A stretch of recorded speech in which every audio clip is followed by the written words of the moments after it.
Apocalipsis, en su capítulo 2, sus versos 4 y 5. Pero tengo contra ti que has dejado tu primer amor. Recuerda, por tanto, de dónde has caído y arrepiéntete y haz las primeras obras. Pues si no, vendré pronto a ti, y quitaré tu candelero de su lugar, si no te hubieres arrepentido. Cuando no queremos reconocer nuestras fallas, cuando no queremos aceptar nuestro descuido espiritual, decimos que estas palabras fueron para la iglesia de Éfeso, no para nosotros. Sin embargo, estas palabras, estos versículos que en primera instancia se le escribieron a la iglesia de Éfeso, también son una advertencia, un llamado al que debemos prestar atención para la iglesia de hoy, de ahora, porque como nunca antes, la iglesia de hoy está entretenida. Y está entretenida no con las cosas espirituales, sino con las cosas terrenales. Demasiadas cosas están compitiendo con nuestra devoción, con nuestra entrega, con nuestro compromiso al Señor. La palabra dice que en lo que requiere diligencia, en lo que requiere que tú y yo seamos diligentes, no perezosos, fervientes en espíritu, sirviendo al Señor. Hay un avivamiento. Y cuando hablo de avivamiento, siempre debo recordarte que no es emoción, no es brinco, no es salto. No, avivamiento es lo que surge del quebrantamiento de cada uno de nosotros y nos hace llorar nuestro pecado.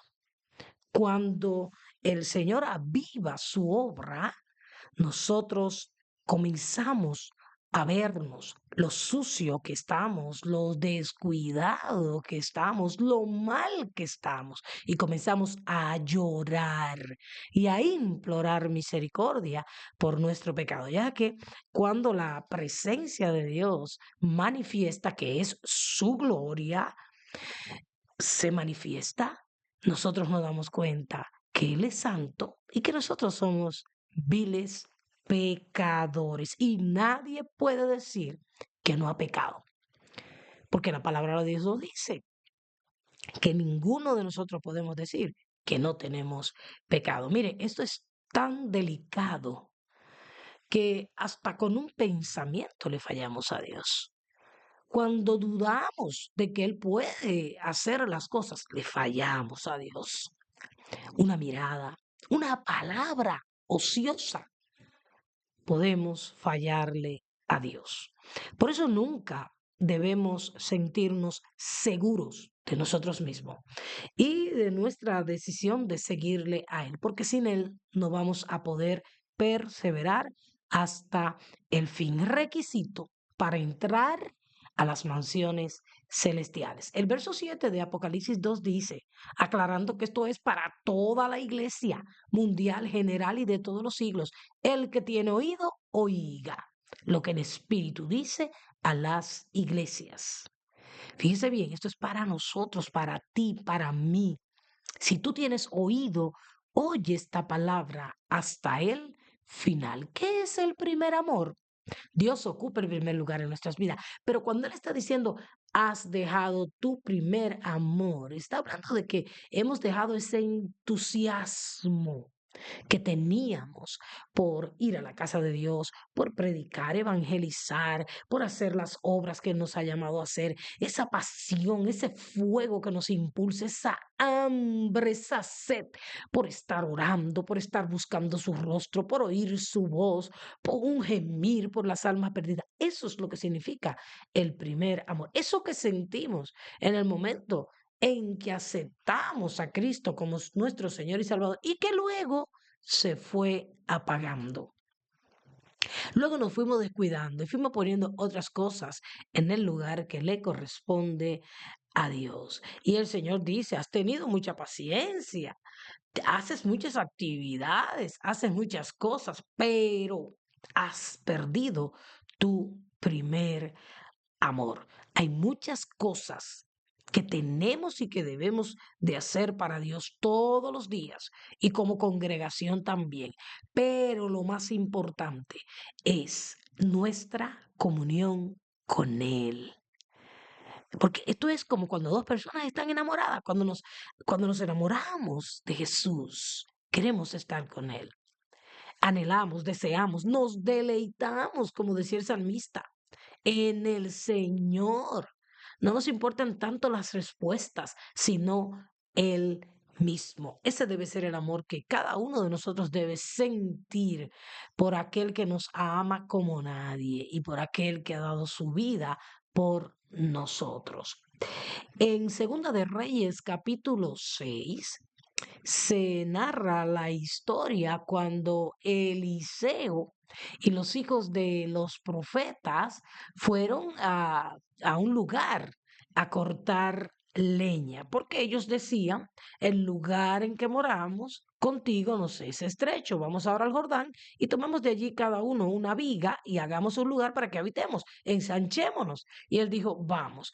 Pero dice el verso 5 de Segunda de Reyes, capítulo 6, 5 y 6, y aconteció que mientras uno derribaba un árbol, se le cayó el hacha en el agua y gritó diciendo, ah, Señor mío, era prestada. Nuestras vidas son prestadas. Dios nos ha dado el privilegio, nos regala cada mañana por su misericordia el privilegio de vivir cada día. Cada día es prestado. ¿Para qué? Para que nosotros lo utilicemos siendo luminares de este mundo, haciendo las obras de aquel que nos llamó de las tinieblas a su luz admirable. El varón de Dios le preguntó, ¿dónde cayó? Y entonces él le mostró el lugar donde cayó y ahí ocurrió un gran milagro a través del profeta Eliseo, que hizo flotar el hierro en el agua. Pero aquí lo interesante es la pregunta, ¿dónde cayó? ¿Dónde caíste? ¿Dónde te descuidaste? Y ese dónde no es un lugar físico, es un lugar espiritual. ¿Cuándo dejaste de hacer las primeras obras? ¿Cuándo dejaste de sentir hambre, deseo por hacer la voluntad de Dios, por amarlo, por orar, por escudriñar su palabra, por servirle? Y en Jeremías capítulo 2, verso 2, el Señor le dice a su pueblo, en un momento dado de la historia, anda y clama a los oídos de Jerusalén, diciendo, así dice Jehová, me he acordado de ti, de la fidelidad de tu juventud, el primer amor, del amor de tu desposorio cuando andabas en pos de mí en el desierto, en tierra no sembrada.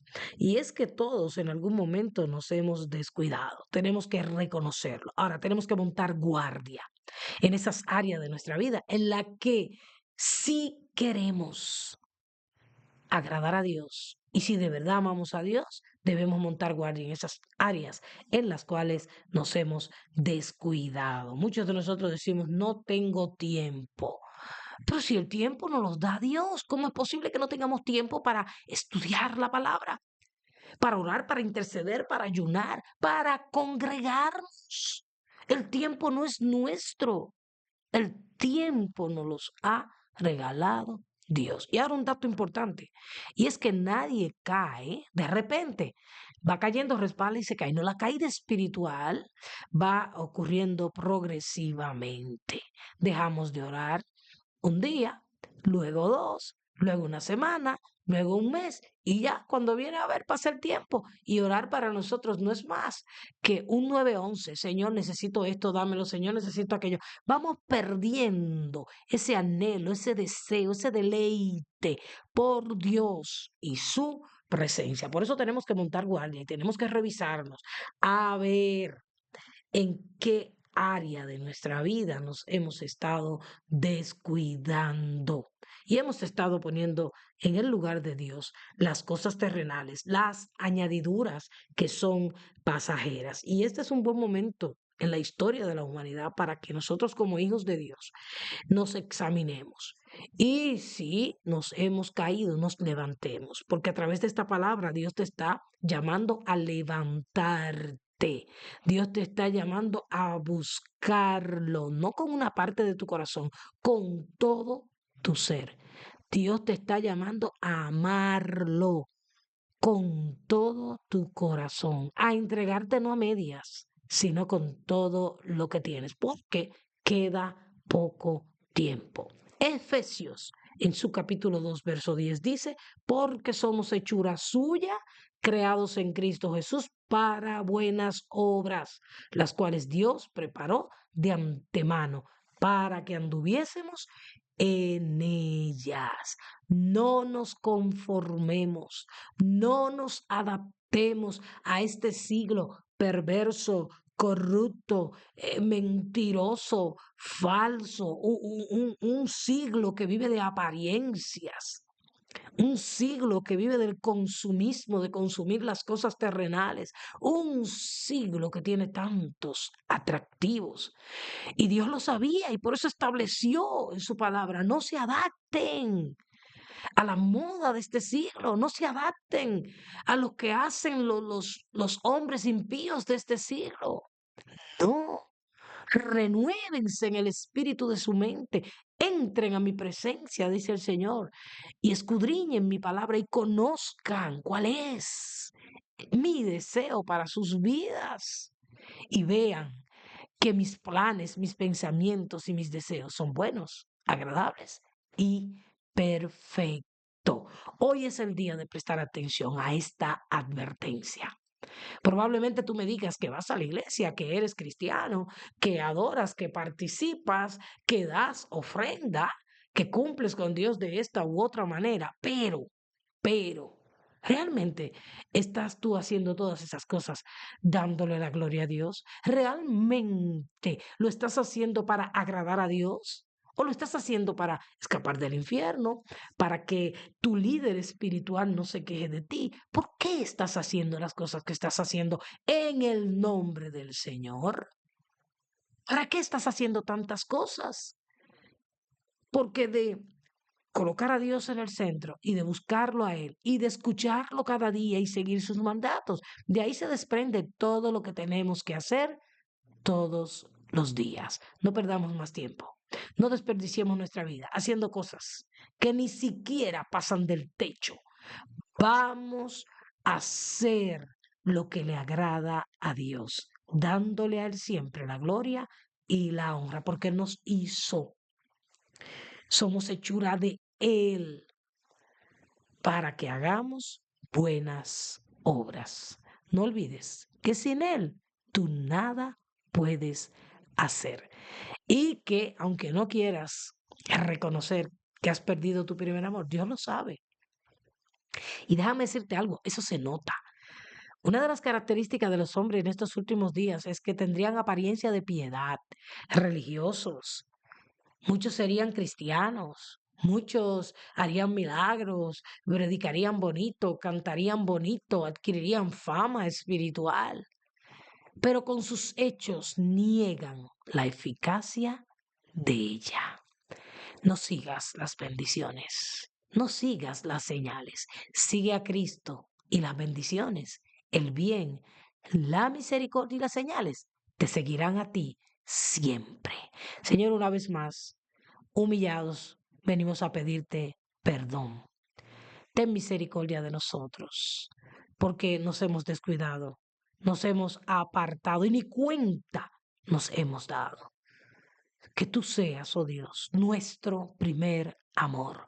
Que tú soples, Espíritu Santo, sobre nuestras vidas y enciendas la llama de tu Espíritu en cada uno de nuestros corazones.